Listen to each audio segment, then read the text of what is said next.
Bring in Professor Lindy Heinecken, who is a military sociologist at Stellenbosch University. Prof, it's great to talk to you. Thanks for coming on to the program. And just judging from, thank you.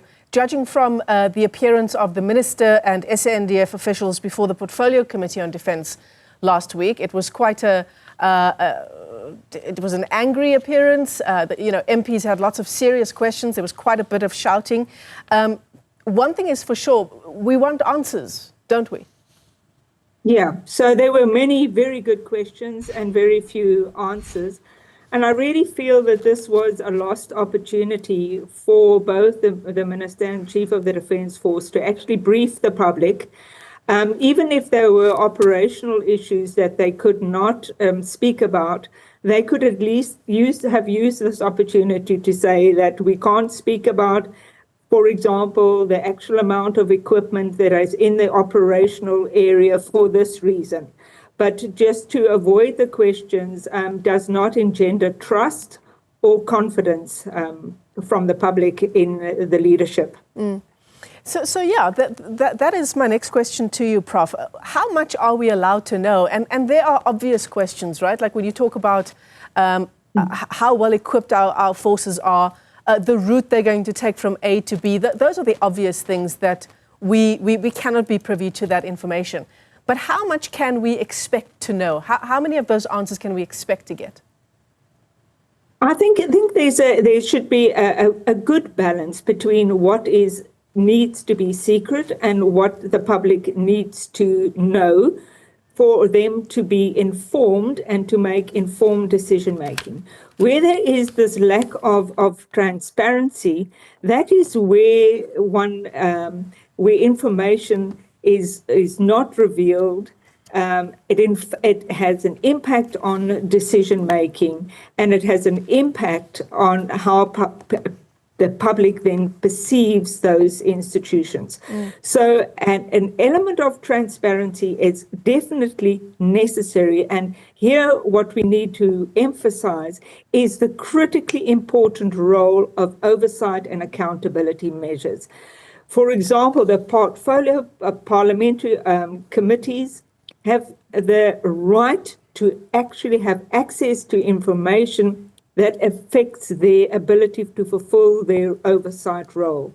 So, you're absolutely right. Keeping everything secret from everyone it's not good for the public, and it's not good for the SANDF in terms of its need to have public support to be able to fulfill its mandate. And I suppose that issue of being able to fulfill its mandate was one of the big questions that came out of what's unfolded in Eastern DRC, that issue of whether our troops are well resourced enough so that there's no added threat to their lives as a result of not being well resourced. That's certainly going to be one of the questions today. And as a country, as someone who is a citizen of South Africa living in this country, knowing how well our military is able to do the job of defense here is an important question.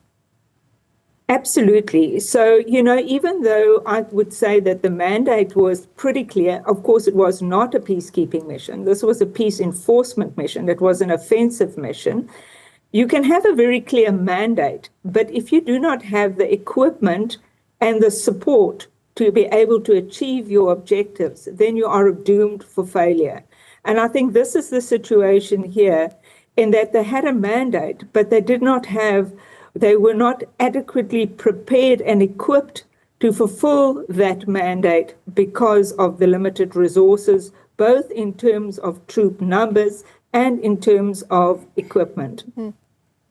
South Africa's role in peacekeeping on the continent was one issue that also came up in that Portfolio Committee meeting last week. What is your answer to that, Prof? What should be South Africa's role in peacekeeping on the continent?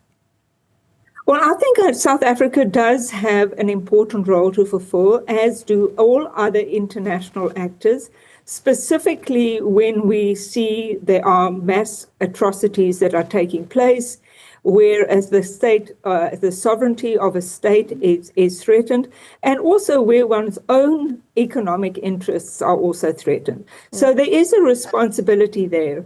and there's a lot of debate around this in terms of the responsibility to protect. Under what circumstances is the international community responsible, or is it expected from them to actually intervene? But the question that is really that we need to consider is the South African Defence Force has got a lengthy history in peacekeeping and peace enforcement missions. But the question is whether it can fulfill all the tasks it is expected to do.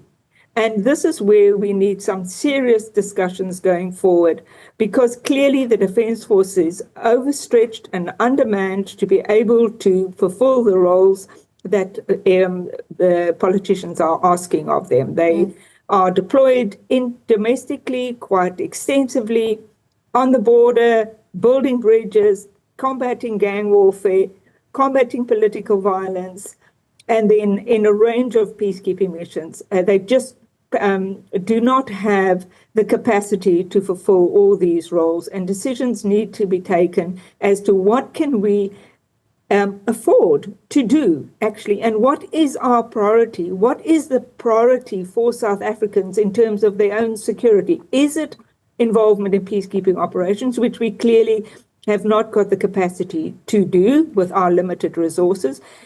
And if we can't do it, how are we going to fulfill our resources? What is going to be the priorities going forward? And it's more than just resources. The Defence Force needs to be restructured, because in terms of its personnel structure, it lacks what I call the functional and numerical flexibility to perform the various tasks and to be able to have sufficient manpower to actually do it. It's got a very small reserve force. If we look at Rwandan Defence Force example, it's the reverse. 1/3 of their force is very well equipped, very well trained. So it's a third permanent force. And then 2/3 of their force is a well-trained reserve force.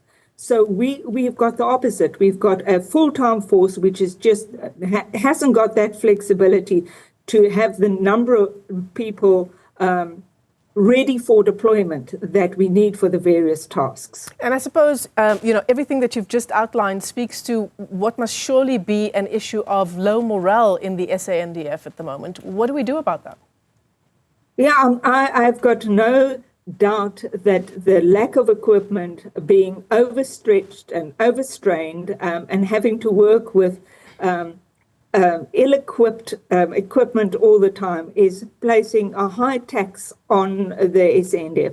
Not only that, the morale of military personnel is really affected by how the public perceives them, which is often really negative, which is not justified, because a lot of the factors affecting their functionalities is as a result of decisions made at the political level. Yeah, it's way above their pay grade, isn't it? Prof, I'm so sorry to cut you off, but we have run out of time. Professor Lindy Heinecken is a military sociologist at Stellenbosch University. Of course, we're building up to that urgent sitting of the National Assembly insofar as the situation in Eastern DRC is concerned.